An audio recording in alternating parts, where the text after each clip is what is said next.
What was the craziest thing that you guys in the clique did? Wow.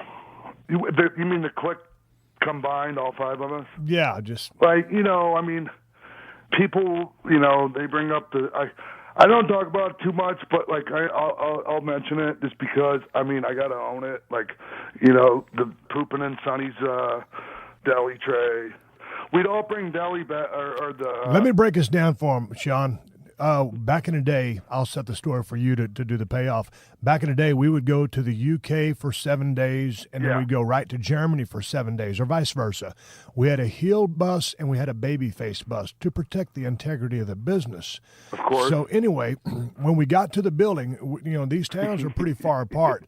So we would wrestle in one building, and as soon as we got to the building, we'd all go to catering and eat. Catering is what I meant to say, not deli. Obviously. Yeah, we all went to catering and ate our meal. And then you would get a container, a foil container, which was probably about 8 inches long and about 6 inches wide and about 2 or 3 inches deep. You would fill your to-go meal in that and then place a cardboard lid over the top of it and crimp the edges to seal it. And that's what you would eat later, either on the bus. Also, you would also write your name on it. Yeah, you'd write your name on it so you knew it was yours. And you'd crimp the lid down so that you could eat it either on the bus or in your room whenever you got hungry again. So that's these little containers that we would use. And everybody made a to-go meal because you had to, because there were long drives afterwards. So for some reason, Sonny had heat with a lot of the boys. Yes. So why did you guys decide, or what did you guys decide to do? Well, let me tell you what the heat was over. She was complaining, pissing and moaning because – we were cutting into her workout time, I guess, because we weren't getting on the bus on time for her. Oh. And we could be dicks. I'm not gonna sugarcoat anything. Like, we thought we were on a bit of a power trip. I'm not gonna lie. Well, there's strength in numbers, and you guys were, and 4 or 5 matches on the card. Yeah, and I'm, and I kind of have that Kurt Hennig training instilled in me, and I don't know. Like, I guess somehow we, I'm not going to say we, because I got to take responsibility for it myself. That's nobody else did it. I did.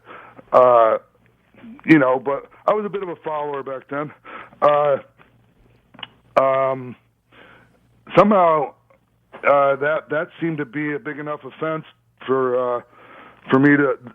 And they knew they had heat, so they hid their stuff all the way across the arena. Well, they had a kayfabe dressing room, so they had their stuff locked up, and there was a chain around the fence. So you scaled up over the chain link fence. Thank you. Jumped I forgot about that. Yeah, you scaled over and jumped through the chain link fence and proceeded. What I did was I found the food, and I opened it up nice and carefully, and I pulled the chicken breast up, and I dumped the turd under the chicken breast, put the chicken breast back over it, and I took it back up, and I put it back in place nicely, and I climbed back over the fence. Stop.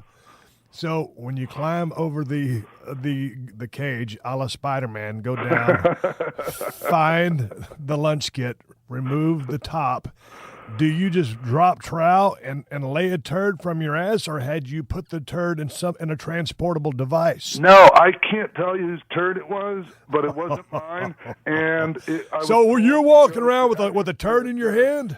To so-and-so spot, and there would be the turd in a container.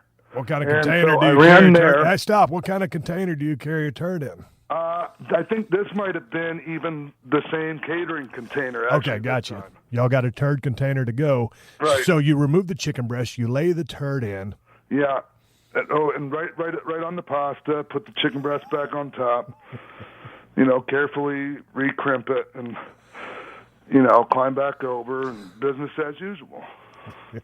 So you actually have a really funny recollection of things that I don't even remember, man. Yeah. Because you had me belly laughing when you were explaining how they sold it and everything, because we I wasn't like trying to be go back to the scene of the crime. Like, You know, we just did it and just went about our business. Yeah, but the thing about it was, I didn't know that you guys had shit in the lunch kit. I know the story how you got in there and all that now, but what happened was, I guess they had a duffel bag, and at the time she was with Chris Candido, who's no longer with us, who was wrestling as Skip.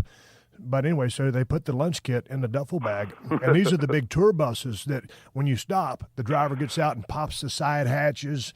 And so, man, when we arrived at the hotel, is 3 a.m, whatever it was, and whenever we're overseas in Germany or UK, it don't matter what time we get to the hotel, whether it's 1 a.m, 3 a.m, or 5 a.m, they keep the bar open for us, and that's the way we rolled, and that's the way it was back in the day. Yeah. So, man, we were heading straight to the bar, but everybody had to get their bags first.